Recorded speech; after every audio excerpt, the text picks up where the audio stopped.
We're back with another bar conversation, Shorty, and we have a really amazing guest this week. He's a folk legend. He's got a new album because I don't think he can ever stop making new music. It's called Never Too Late. Let's welcome in Jim Kweskin. Hi. And did I get Kweskin right? Oh yeah, you said it right. Okay. I wasn't too sure. I got a little bit of a stuffy nose, so I wasn't sure how it all came out today. But like I said, you've got that new album out, Never Too Late, which features 18 different duets with some of your friends. Uh, and it goes across a variety of, I feel like, different generations and different songs. Can you tell us a little Dif- bit about why you wanted to do that project? Different generations, different genres, and it just so happens on this album, all of the duets I do are with women. So it's me and a bunch of women, and all of these people that I recorded with are people that I also do performances with, or most of them anyway. And so and we had worked up some really good stuff that we do on stage, and I thought, wouldn't it be great to get some of these songs that we had worked on and on a record? That's all. So, and they're all over the country. When I'm in California, Southern California, I perform with somebody named Julie Crockett, who you probably never heard of, but she has a wonderful band out in L.A. area. When I'm in San Francisco, I'm performing often with Meredith Axelrod, and she and I have actually made an album together, an earlier album, just the two of us, and also Maria Muldaur, who you may have heard of. I don't know; some people are familiar with her. She had a big hit in the '70s, a song called "Midnight at the Oasis." Before that, she was in my band in the '60s. And then on the East Coast, I performed with Samoa Wilson, and who's I've made several records with, and Rose Guerin, and my granddaughter, Fiona Kweskin. So I thought what a great opportunity to bring them all together into a recording studio and record a bunch of these duets that we perform. Well, and I was going to say, why did you want to cast such a wide range? Like you said, you got different genres, different generations. And when I say generations, we're talking you got songs from the 40s, 1940s to, a little closer to now and so forth. So why did you want to showcase so much? Well, also songs from the early before the 1920s. I mean, it's my whole career has been bringing up songs that people maybe have never heard before, but that are, from the history of American music, not only folk music, but history of pop music. About a few years ago, I was on stage performing, and I was talking to the audience, and I said, nowadays, if you do a song that somebody else did, or is famous for, or wrote, it's called covering it. It's you're doing it after somebody else has already done it. I said, but if I do a song, if I perform a song or record a song that's like recorded 90 or 100 years ago, like in the 1920s or 1930s, something, am I covering it?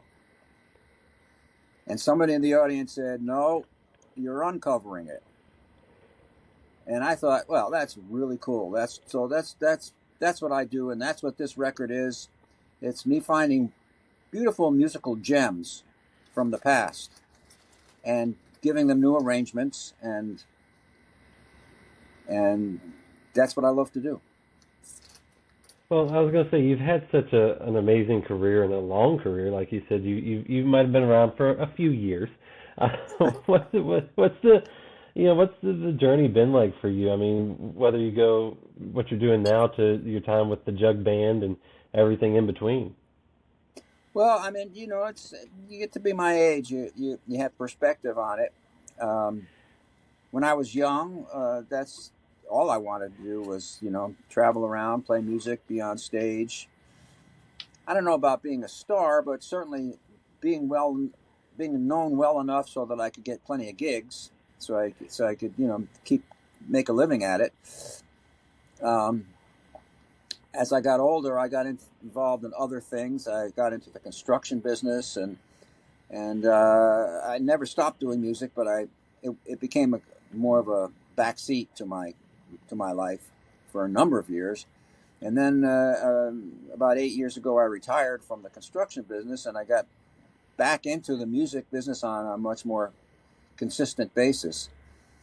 And I've done a lot of TV and a lot of radio and a lot of records and a lot of gigs. And it's fun for me. It keeps me going, keeps me alive, keeps me happy. Well, like you said, you kind of took a little bit of time off, at least maybe from the recording and doing things like that when you kind of went into the construction world. What Actually, made you? I interrupt you. I didn't actually stop any of those things. I just slowed down. I made records in the 70s. I made records in the 80s.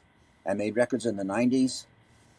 So I kept doing it. I just not, I was busy doing other things at the same time. Well, then you kind of though, like you said, after you retired, you came back to this maybe full time. It was the what makes you keep doing music and keep doing things like this. Well, what the hell else am I going to do, man? That's a good answer. And that's, I love it. And it's been my life. It's still my life. And going all the way back to, when I was a kid. That's all I wanted to do. And music was my life. And it still is. Well, I know recently, I think it was last month, you got to do the extravaganza where you kind of had so many of these folks and different things to kind of celebrate your career. What was that like, and being able to do that show? Well, that concert was really quite amazing. This was in Boston area. And it was called the Jim Kweskin Extravaganza. And it was a lot more people on stage than I normally have. Usually when I do a gig, there's like maybe 5 or 6 of us, a small band. This had 20 people, and it was a couple of there was a trumpet player and a clarinet player and a couple of dobros or slide guitar players and 2 fiddlers, and I mean it's a whole stage, it was an orchestra basically. And I got to do a wide range of songs. Also, most of the women who are on the album.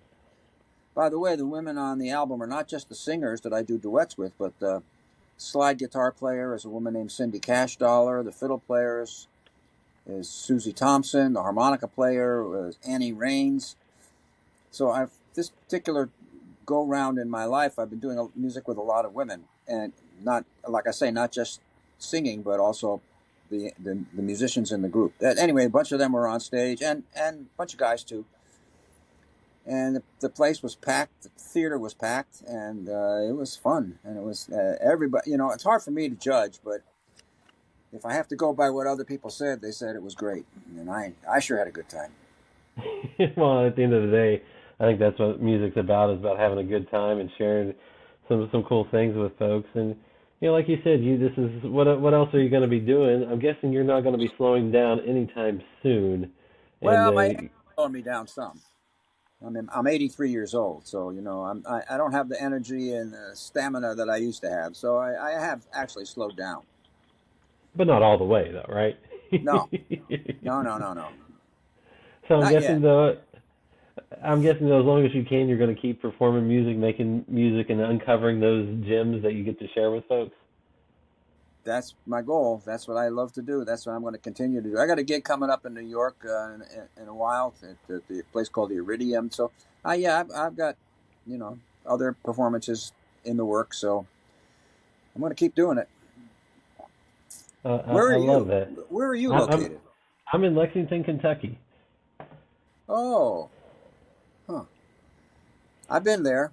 Actually, I spent more time in Louisville than Lexington, but I've been there. I've been there. Yeah, I was gonna say Louisville tends to get a lot more than we do, but lately we've been able to get a good bit of music coming through. But what as you do all this different types of music and uncovering different things, what are you always looking for on those songs that you uncover and find or just get to perform? What's the draw for you on those songs? Well, it's a combination of things. I mean, for me, like any song, it's got to be personal. It's got to fit me. Combination of obviously the melody and the words, the lyrics, but also the rhythm of the song, and the rhythm of the words in the song. It's funny how many people, especially non-singers, would not even think about that necessarily, but how the words fit in the rhythm of the melody and how you can enunciate them and get them out and express yourself through the rhythm of the words is very important to me. Well, and then too, when you're kind of, some of those older songs, obviously you've got a little bit different technology these days, different instruments that you can maybe put in those songs. How fun is it to kind of give those a little bit of a new life and maybe a different arrangement? That is the great fun. Taking these old songs and giving them new arrangements, but also uh, staying respectful of the tradition, so that it's not taking a songs and doing it so differently that you wouldn't even recognize it. It's just giving it a new twist, and I love it. And with different instruments, yes, that's true. Like I'll do an old pop song like "Blue Skies," written by Irving Berlin back in the 1920s, and play it and sing it on the banjo. Which is that's something that you know people nobody ever heard that song on the banjo before. But the way I do it, it works, and it's fun. Well, I was gonna say, it sounds like no matter what, people get to experience a little bit of history, but have a good time and hear some good music too. And for those that are going to check out your album, Never Too Late, Duets with Friends, what can they expect on that? Well, it's on Story Sound Records, and uh, well, there's some old country songs. A song that was originally done by the original Carter family. There's a great song that I do with Maria Muldaur called "Let's Get Happy Together." Um there's a wonderful Memphis Slim blues that I do with Rose Guerin called "Mother Earth." Um, I don't know. Somebody just have to get a hold of it and listen to it, because it's hard to describe it except to say that they're good songs, and I'm happy to have done them. And I've done them with some wonderful musicians. So the album is, as far as it's also been on the charts. It's been number one on the folk charts for about 2 months now. That's awesome. Well, and it's 18 songs, so you can kind of spend a whole evening, whole day giving a good listen, and I love that. Like to give people their money's worth. Absolutely, especially in Album, this day of singles. these albums that have 9 or 10 songs. I mean, that's the norm nowadays. But for me, I like to pack the album full. So give them a chance to you don't even have to listen to it all at once. You can listen to half of it, and then later on come back and listen to the other half, or however you want to do it. But yeah, I was gonna say, in this day and age of singles, it's amazing to see a project come to life like this, and it's cool to see what you've been able to do, and I appreciate you sharing a little bit of the legend and everything that you've done, and thanks for taking the time, Jim. sure. One other thing I'll say is that um, most albums nowadays are made by musicians laying down tracks. Somebody lays down the rhythm track, and then somebody lays down the rhythm track, and then then the background tracks, and then eventually the singer comes in and lays down his track. I don't make music that way. We do it live. I mean, Nice. so that the musicians can actually inspire each other. So things can happen, surprises can happen, and improvisation can happen, and the music is it's a group effort, not just one at a time.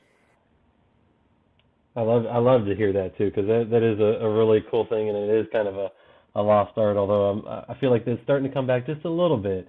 You Yes, see it it is, every now and then. especially in the alt music world. Not so much in the pop music world, but in the alt music world. Yes, people are making records. You when you go in the studio, you have baffles between you, so they can separate the sound, and they can isolate you, so that your vocal you can bring up the bass or the treble or whatever. Mix your sound, then mix the other instruments separately, but still we can hear each other while we're playing the music, and uh, inspire each other.